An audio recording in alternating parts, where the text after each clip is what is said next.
यह क्या है? यमराज का कहता है नोटिस। ये चिट्ठी है कि आपको चेताने के लिए यह काम कर रहे हैं। कर्म से टूट गए मोह के सारे प्रसन्न विहीनम चातम। उसके बाद क्या होता है? दांत काम करना छोड़ देता है और चने की भुजा दिखाया जाता है। कान भी जो है सुनना बंद कर देता है, आंख भी देखना बंद कर देता है, और ज्यादा जो है अवस्था हो जाती है तो बढ़िया से बढ़िया भोजन का स्वादिष्ट भी फीका हो, यानी सारी इंद्रियां का काम करना छोड़ना शुरू कर दे, बंद कर दे। शरीर का सिस्टम बिगड़ने लगता है। तो ये हाल है। इस शरीर से हम आपको भजन करना, परमात्मा का आत्मसात करना, इसी शरीर से अंतर के अंतिम तह में क्या है? परमात्मा। घट ही में गंगा, घट ही में यमुना, घट ही में है जगदीश। शरीर रूपी घट में क्या है? गंगा है, यमुना है, वह जगदीश परमात्मा, जगत की संसार के मालिक। इसलिए भगवान शंकर शिव संगीता ग्रंथ में कह रहे हैं माता पार्वती देवस्था सर्व देवता, देवस्था सर्व विद्याश्च, देवस्था में दुनिया के सारे प्रकार की विद्या, अब विद्या भी है, जितने भी देवी देवता है इस शरीर में सबका वास है। 33 कोटि प्रकार के देवी देवता का वास ये मनुष्य के देह में है। और जितने भी तीर्थों में जाते हैं सभी तीर्थों का दर्शन हमारा आपका ये मनुष्य का शरीर में है। लेकिन ज्ञान कैसे होगा? गुरु वाक्य न लभते, बिना गुरु का यह ज्ञान होना मुश्किल है। इसलिए हम आपको यह अवसर मिला, ये मौका मिला। चुक जाएंगे तो क्या करते हैं? 2.25 अरब बरस भटकना पड़ेगा। 4 खानी, अंडा, पिंडा, उष्मा, अंकुर, 84 लाख अंडा से जो बनता है पतंग है, जीवाणु उत्पन्न होता है गर्मी से। और अंकुरित में देखते हैं फसल लगाते किसान लोग, धान, गेहूं, चना, मसूर, मटर, वृक्ष, जितने भी वृक्ष है, पेड़ पौधा है, सभी अंकुरित से होता है। ये 4 खानी है, 84 लाख प्रकार के शरीर है।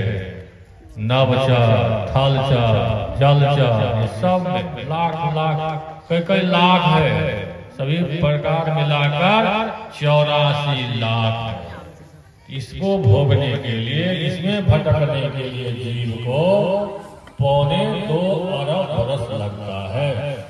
इसलिए कहता है पतंग भवंगा 84 में घर है। सभी संतों का यही बात, वही 84 की धारा। सजोबाई को भी ज्ञान हो गया कि आत्मज्ञान। एक ही जन्म हुआ, बहुत जन्म भक्ति की, अब पूरा जब ज्ञान हो गया तो भी कहती 84 घनी भक्ति, अब बहुत सही यमुना। 84 घनी, बहुत भाग्य राशि में जाना पड़ा। अब बहुत भाग्य है यमों के मार्ग। हम आप सुनेंगे अपने विश्वास से। बोलिए प्रेम से श्री सद्गुरु महाराज की, श्री सद्गुरु महाराज की जय। और विचारपूर्ण समय लेने जा रहे हैं, उसके बाद बाबा के प्रवचन होंगे, स्वागत होंगे अभी। स्वागत के बाद इस मंदिर का अध्यक्ष शिवनाथ साकी बड़े सुपुत्र है प्रकाश साकी को बोलेंगे, उनके बाद बाबा का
सदगुरु महाराज की जय। नेपाल संत सत्संग भोटाक के अध्यक्ष शिवनाथ शाह के बड़े सुपुत्र प्रकाश शाह से आग्रह किया जा रहा है कि आप मंच में आकर के 2 शब्द रखें। श्री सदगुरु महाराज की जय।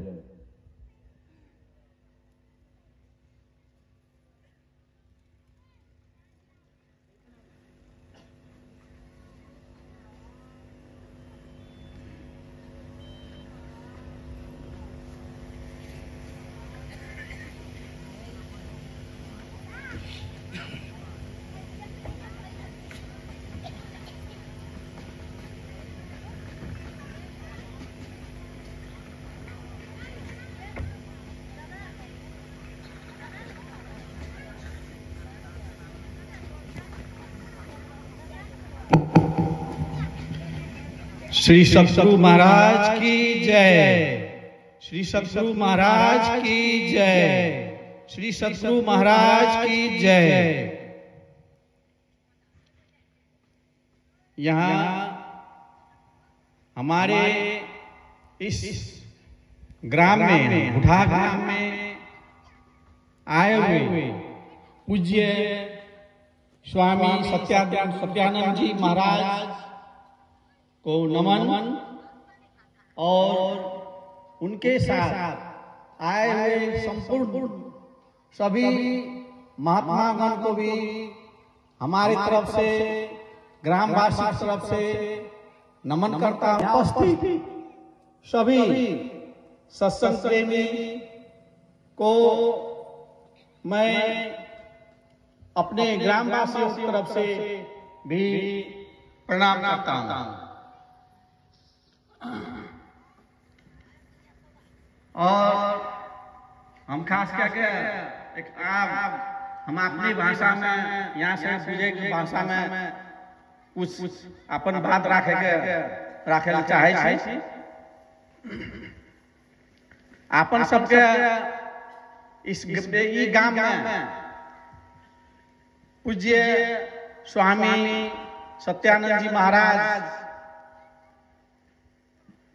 आयल छथिन और हमरा सबके अहोभाग्य कि बड़ा मुश्किल से समय में मिल गया और कहीं से यहाँ सब उनका अमृत वाणी यहाँ सब सुनू और ओकरा मनन करू। ई नहीं कि हमरा सब पंडाल के अंदर जब सुन लिए ओकर बाद फिर उठ के बाहर निकलिए,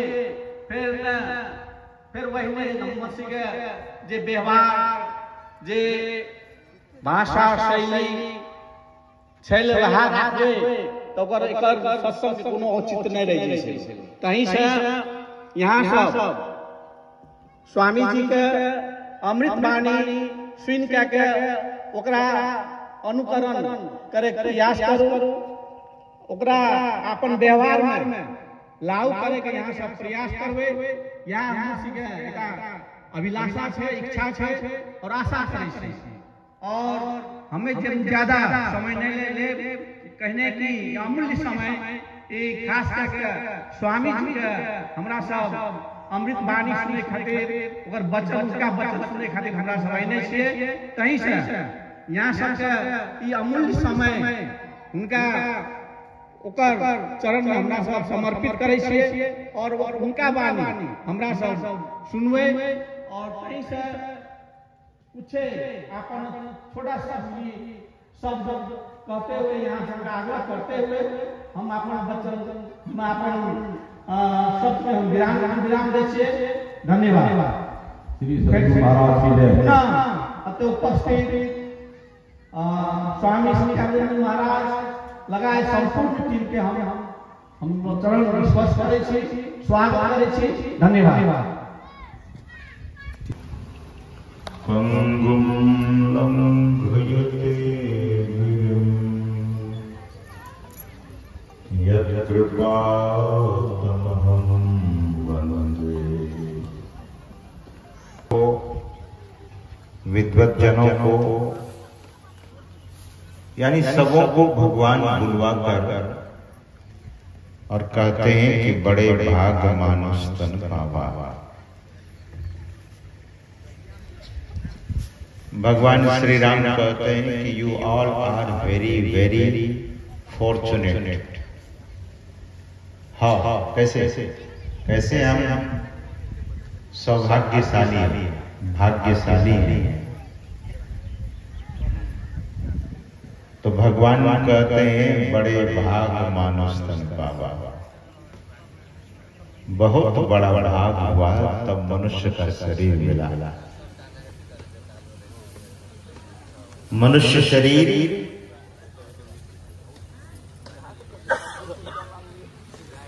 और प्राणी भी, यहाँ तक कि स्वर्ग के देवता भी मनुष्य का शरीर पाने के लिए ललायित रहते हैं। इच्छा रहती है। भगवान श्री राम कहते हैं कि सुर दुर्लभ, सुर दुर्लभ, देवताओं के लिए भी यह शरीर दुर्लभ है। सज्जनों, जो शरीर देवता भी पाना चाहते हैं और मनुष्य पाकर इस शरीर का कैसा दुरुपयोग, कहां कहां दुरुपयोग करते थे।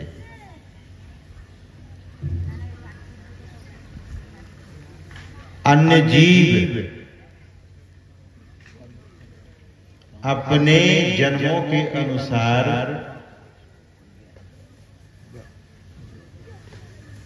प्रारब्ध को भोगते हैं, लेकिन मनुष्य नया प्रारब्ध भी उत्पन्न कर लेता है, नया कर्म भी कर डालता है।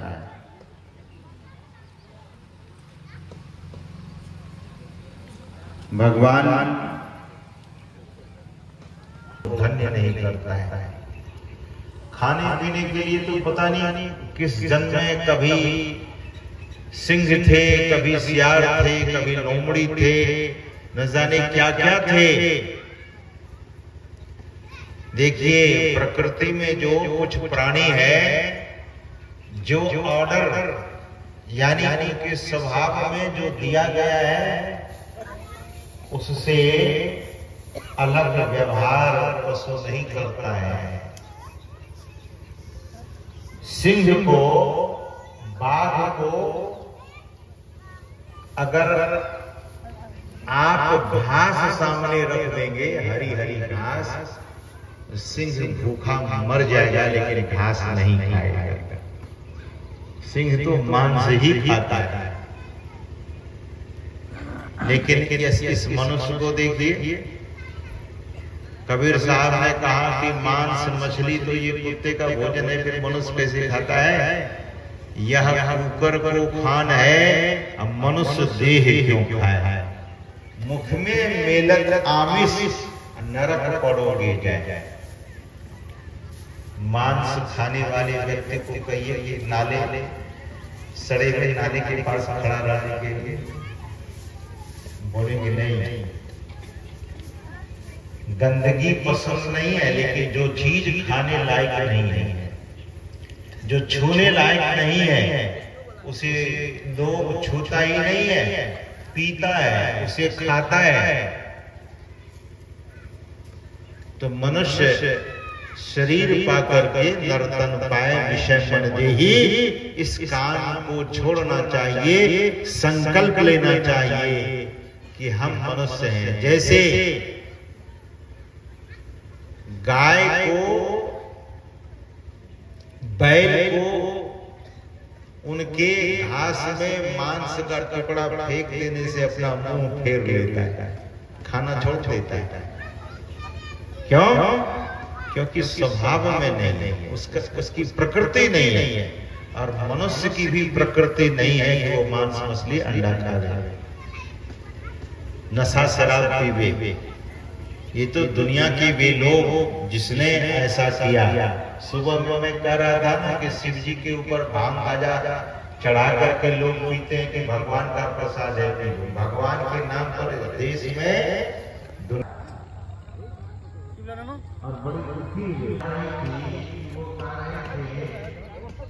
अगर पहले ही इतना था तो सत्संग के बाद सत्संग में सत्संग के प्रति इतनी श्रद्धा। सज्जनों, प्रारब्ध के साथ किसी के साथ नहीं हो जाता, प्रारब्ध के साथ किसी के साथ नहीं हो सकता।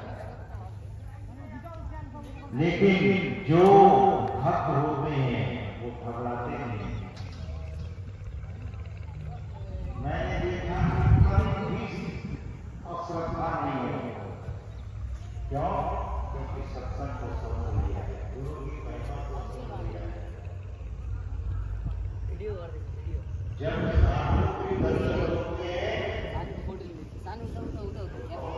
डर जाता है। सत्संग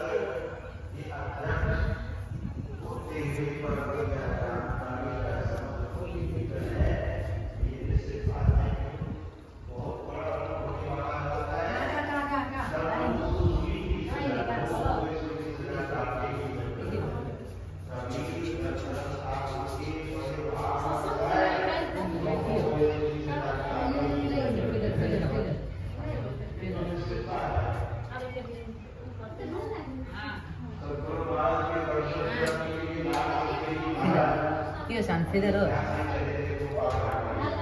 सत्यजी महाराज को दो डाकू, एक दोनों पैर पकड़े, दूसरा ने हाथों को पकड़ा और चलती हुई ट्रेन से घुमाकर फेंक दिया बाहर जो फेंके तो ये धान की जो बेरी होती पुआल की पलारी बोलते हैं, उधर हरिद्वार में पलारी लोग बोलते हैं, ये पुआल बोलते हैं।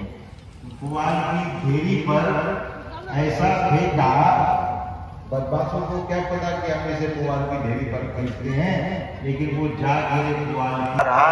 हो सकता था कि मेरी मृत्यु लिखी थी, लेकिन थोड़े में ही सब समाप्त हो गया, जीवन हमारा सुरक्षित रह गया। तो इसीलिए भगवान श्री राम कहते हैं कि मनुष्य जीवन बड़ा ही दुर्लभ है, और इस मनुष्य जीवन पर कोई नाव को कोसर केवल के हाथ में दे दीजिए ताकि भव सागर से पार कर सकेंगे, पार कर जाएंगे। तो सच्चे सद्गुरु की शरण में जब कोई जाता है तब उसे पता लगता है। हम लोगों को जब दीक्षा मिली तो ध्यान करने लगे तो लग रहा था कि 10 साल पहले ही दीक्षा लेकर ध्यान करना चाहिए था, क्योंकि यह युक्ति ऐसी। सद्गुरु महाराज ने किसी के साथ पक्षपात नहीं किया। सद्गुरु महाराज को प्रयागराज में महात्मा ने कहा कि जो ज्ञान संतों के बीच में था आपने सब गृहस्थों के पास पहुंचा दिया। सद्गुरु महाराज ने कहा कि कबीर साहब सब गृहस्थ थे, नानक देव भी सब गृहस्थ थे, दादा दयाल जी सब गृहस्थ थे, और रजबदास जी सब गृहस्थ थे, बहुत सारे संत सब गृहस्थ थे। कब सब गृहस्थ के बीच में यह ज्ञान नहीं रहा महाराज? सज्जनों, यह ज्ञान सद्गुरु महाराज ने सबको देने की कृपा की। इसीलिए अकपट और मुर्दार कछु गुरु धरे नहीं छिपाए, इतना भी नहीं छिपाया, सब कुछ देने की कृपा की। श्री रामकृष्ण परमहंस जी महाराज स्वामी विवेकानंद जी को कहा कि आज मैंने सब कुछ तुझे दे दिया बेटा, आज मैं सब कुछ देकर स्वयं में कंगाल हो गया। सद्गुरु तो ऐसे होते हैं सज्जन जो शिष्य को पूर्ण कर देते हैं, भरपूर कर देते हैं। तो ऐसे सद्गुरु की शरण में जाने के लिए भगवान का संकेत है। सद्गुरु महाराज कौन सा ज्ञान देने की कृपा की है? वह ज्ञान जिस ज्ञान से इस जीव का परम कल्याण होता है। सुबह में ओम ज्ञानम प्रथमम मनस्तत्वाय सविता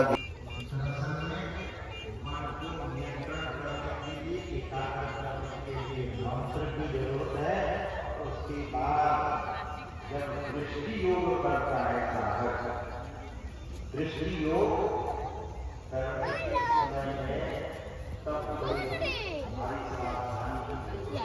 तो राम भैया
आप सबों से आग्रह है, भंडारा पाकर ही जाएंगे, क्योंकि भंडारा तैयार है। तो आप लोग अगर भंडारा नहीं पाएंगे तो फिर बर्बाद होगा, तो इसका पुण्य भागी आप ही होंगे। अब आरती हो रही है, आरती के बाद भंडारा पाकर ही जाएंगे आप लोग। श्री सदगुरु महाराज की जय।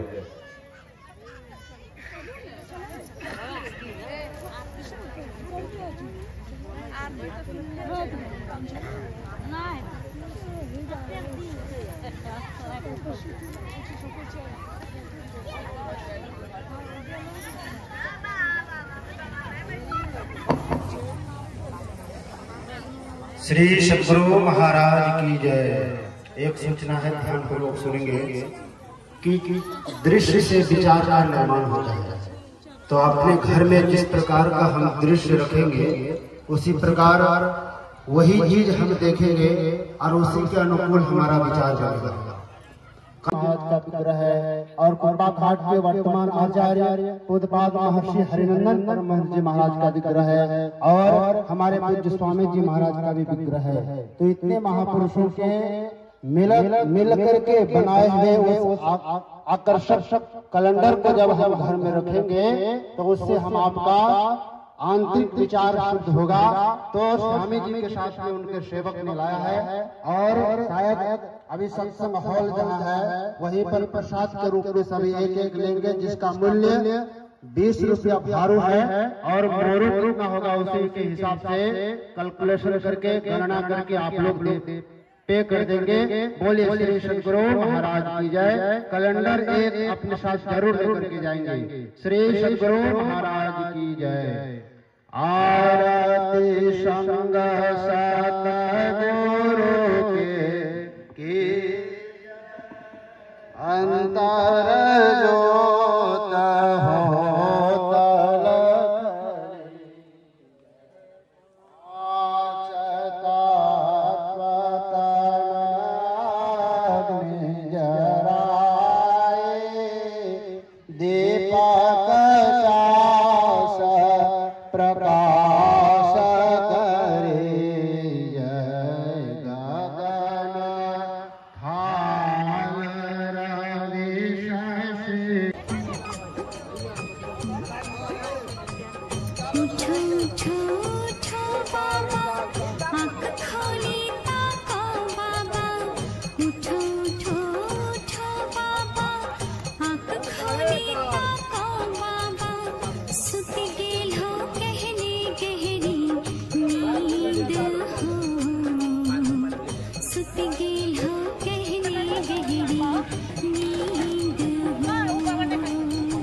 सुत गेल हो कहने गहरी नींद